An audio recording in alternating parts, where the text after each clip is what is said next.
Hi எல்லாருக்கும் வணக்கம். நான் Soniacharles. மைதா பிஸ்கெட்ஸ் எப்படி பண்ணுறதுன்னு பார்க்கலாம் வாங்க. இதுக்கு நான் 1/4 கப் சர்க்கரை எடுத்திருக்கேன். 1/4 கப் சர்க்கரையை மிக்ஸி ஜாரில் போட்டு நல்லா பவுடராக அரைச்சி எடுத்துக்கணும். இந்த மாதிரி நல்லா ஃபைன் பவுடராக அரைச்சி எடுத்துக்கணும்.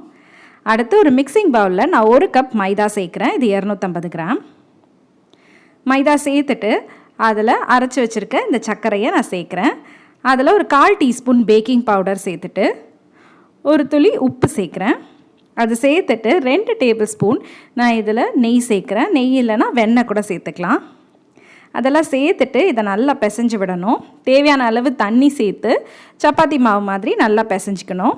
நல்லா சாஃப்டாக இந்த மாதிரி பிசைஞ்சு எடுத்துக்கணும். இந்த மாதிரி நல்லா சாஃப்டாக இருக்கணும். இப்படி பிசைஞ்சிட்டு நார்மலாக நம்ம சப்பாத்திக்கு உருட்டுற மாதிரி இதை தட்டி மாவு சேர்த்து உருட்டி எடுத்துக்க வேண்டியதான். இந்த மாதிரி நான் அந்த உருண்டையை 2ஆக பிரித்து எடுத்துக்கிட்டேன். ஆனால் இது உருட்டும் போது நல்லா திக்காக உருட்டணும். ரொம்ப மெலிசாக சப்பாத்திக்கு தேய்க்கிற மாதிரி தேய்ச்சிடக்கூடாது. இந்த அளவுக்கு திக்னஸ் இருக்கணும். பாருங்கள், இந்த மாதிரி நல்லா திக்காக உருட்டி எடுத்துட்டு அதை ஒரு கத்தி வச்சு என்ன ஷேப் வேணாமோ அதை போட்டுக்கலாம். டைமண்ட் மாதிரி வேணும்னா அந்த மாதிரி போட்டுக்கலாம். இல்லை இந்த மாதிரி க்யூப்ஸாக கட் பண்ணி எடுத்துக்கலாம். நான் க்யூப்ஸாக போடுறேன். எந்த அளவு பெருசாக வேணுமோ அந்த அளவு போட்டு எடுத்துக்கலாம். ஆனால் இந்த பீஸ் கொஞ்சம் திக்காக இருக்கணும். இப்போ ஸ்டவ்வில் ஒரு பேன் வச்சு அதில் தேவையான அளவு எண்ணெய் சேர்த்து அந்த எண்ணெய் சூடானோடனே இதை ஒரு பீஸாக எடுத்து அதில் சேர்க்க வேண்டியதான். அதை சேர்த்துட்டு மீடியமில் வச்சு ஒரு 5 to 6 மினிட்ஸ் நல்லா அந்த மாதிரி பொரிச்சு எடுக்க வேண்டியதான்.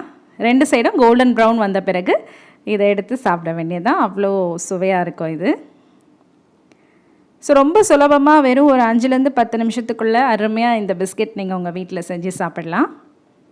பாருங்கள், 2 சைடுமே வந்துட்டு நல்லா கோல்டன் ப்ரௌனாக வந்துருச்சு. அவ்வளோ கிறிஸ்பியாக இருந்துச்சு இந்த பிஸ்கெட்டு. ஸோ நீங்களும் இதை உங்கள் வீட்டில் ட்ரை பண்ணி பாருங்கள். எப்படி வந்திருக்குன்னு கமெண்ட் செக்ஷனில் சொல்லுங்கள். மறக்காமல் என்னோடய சேனலுக்கு சப்ஸ்கிரைப் பண்ணி பெல் ஐக்கான் ப்ரெஸ் பண்ணுங்கள். தேங்க்யூ.